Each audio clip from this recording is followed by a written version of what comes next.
गुरु प्यारी साध संगत, आज फिर से एक सुंदर सी साखी आप सब लोगों को सुनाने जा रही हूँ।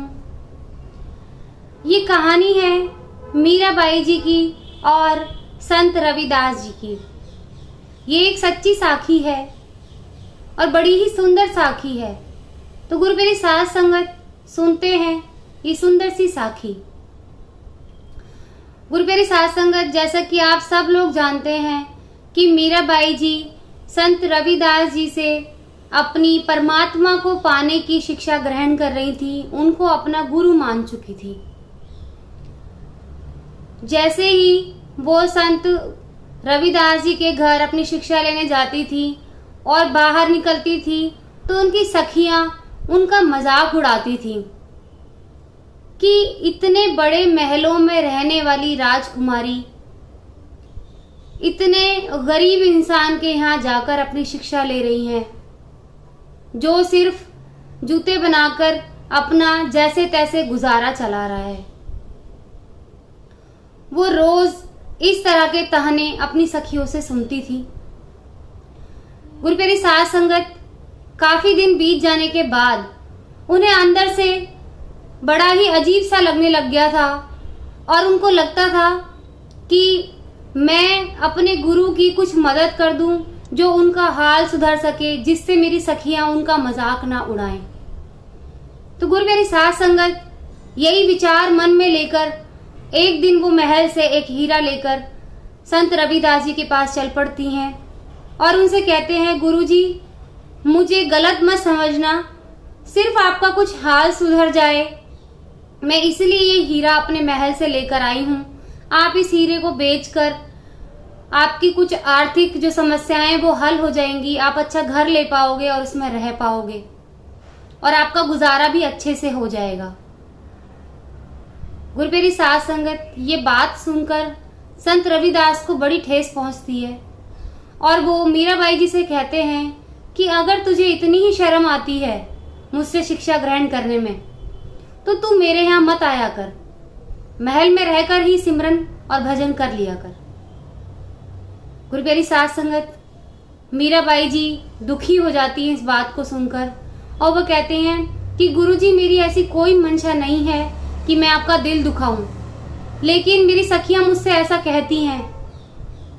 तो संत रविदास कहते हैं कि मुझे जो मेरे परमात्मा ने दिया है, मैं उसके पाने में रह के खुश हूं। जो मुझे उसने दिया है मैं उससे बहुत खुश हूं। दुनिया की नाशवान वस्तुओं में मेरा कोई लगाव नहीं है। जो चीज नष्ट हो जाए उससे मैं क्या प्यार करूं।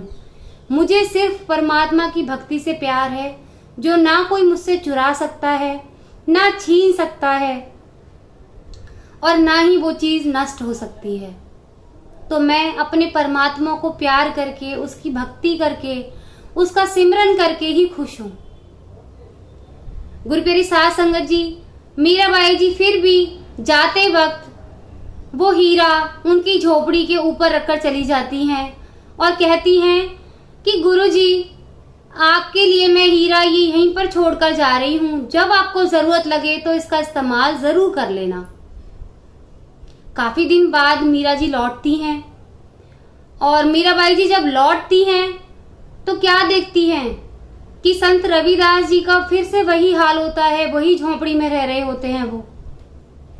गुरु प्यारी साध संगत जी, मीराबाई जी आकर पूछती हैं कि गुरुजी, आपने वो हीरा क्यों इस्तेमाल नहीं किया?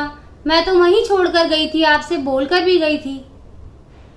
तो गुरु प्यारी साध संगत जी, संत रविदास जी ने हंसकर कहा कि उस परमात्मा की प्रीत से बढ़ के कुछ है क्या इस संसार में?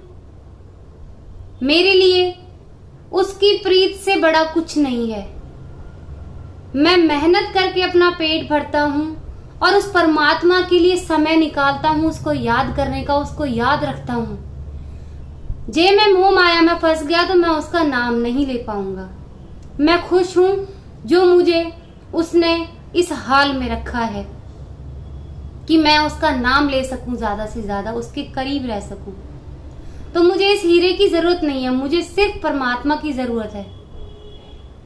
तो गुरु प्यारी साध संगत कहते हैं ना, साधु भूखा भाव का धन का भूखा नाहीं, जो धन का भूखा फिरे, सो तो साधु नाही। तो गुरु मेरी साथ संगत, जो अच्छा इंसान होता है, जो साधु होता है, वो भाव का ही भूखा होता है, पैसे का नहीं।